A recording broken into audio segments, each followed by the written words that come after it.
Ça a commencé avec une gifle. Pas dans un coin sombre ou une ruelle déserte, non, en plein centre-ville de Lyon. Juste devant le palais de justice, en pleine lumière, sous le regard de tout le monde. Une gifle sèche, violente, donnée à une femme noire, par un policier blanc, en uniforme, et devant les caméras. Le nom de cette femme, Nadège Rousseau, députée, avocate, mère, et ce jour-là, elle était venue parler de réforme policière. Juste ça. Elle portait un tailleur bleu nuit impeccable, une mallette à la main, des talons qui claquaient contre le trottoir comme un métronome. Elle descendait de son véhicule, droite, digne.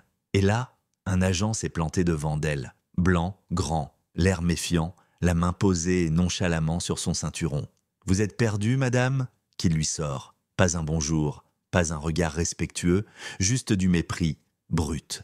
Nadège, calme, répond « Je suis attendue à l'intérieur ». Il la scanne des yeux, lui coupe la parole. Le tribunal était fermé.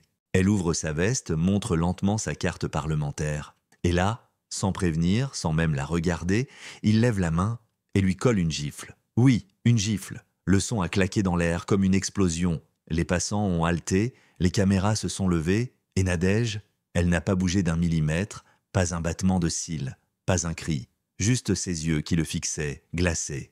Vous venez de frapper une députée en exercice.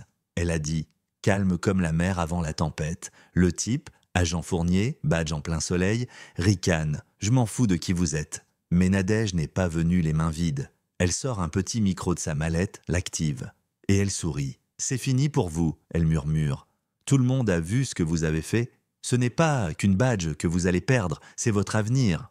Un autre policier arrive, jeune, visiblement bouleversé. Il regarde la scène, puis s'approche de Fournier. « Reculez, monsieur !» Et là, c'est comme si le vent avait tourné. Les gens comprenaient que ce n'était pas seulement pour Nadège.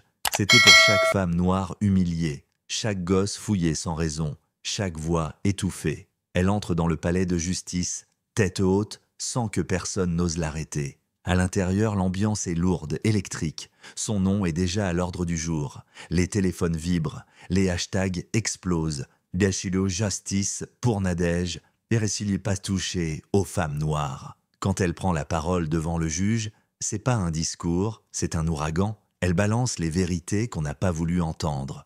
Les lois bloquées, les réformes enterrées, les douleurs ignorées. Une femme dans le fond pleure, un homme serre les poings. Même le juge se penche en avant, suspendu à chaque mot, et puis des surprises, le maire entre. Monsieur Leclerc, d'habitude si sûr de lui, et blême, la cravate desserrée. « Madame la députée, il faut qu'on parle. » Elle le suit sans un mot, jusqu'à une salle de réunion qui pue la peur et les compromis moisis. On est prêt à faire passer le projet de loi. Avec votre aide, il souffle, elle le regarde sans s'asseoir. Vous ne faites pas ça parce que c'est juste, vous le faites parce que les caméras filment. Il tente de répondre, mais elle le coupe net. Je vous aiderai, mais si vous bloquez, je réduirai ce système en cendres avec mes mots, et vous n'en sortirez pas indemne. Silence. Puis un hochement de tête rapide, paniqué. Dehors, la foule l'acclame, pas en délire, en respect. Une adolescente brandit une pancarte « Je veux être elle ». Nadège monte sur une estrade improvisée, son regard balaye la foule, des visages jeunes, vieux, blancs, bruns, tous tendus vers elle. Elle dit, d'une voix basse mais ferme « Ce n'est pas une vengeance, c'est une vision ». Et le silence devient tonnerre, un tonnerre de justice, de rage, d'espoir. Plus tard, chez elle, elle s'assied seule, le dossier de loi devant elle. Elle prend un stylo et elle écrit, parce que la révolution ne finit pas dans la rue. Elle continue dans les mots, le travail, la persévérance. Et elle, Nadège Rousseau, n'en a pas fini. Alors, vous en pensez quoi? Était-ce juste une gifle ou le début de quelque chose d'irréversible? Dites-le en commentaire. C'est là que la vraie conversation commence.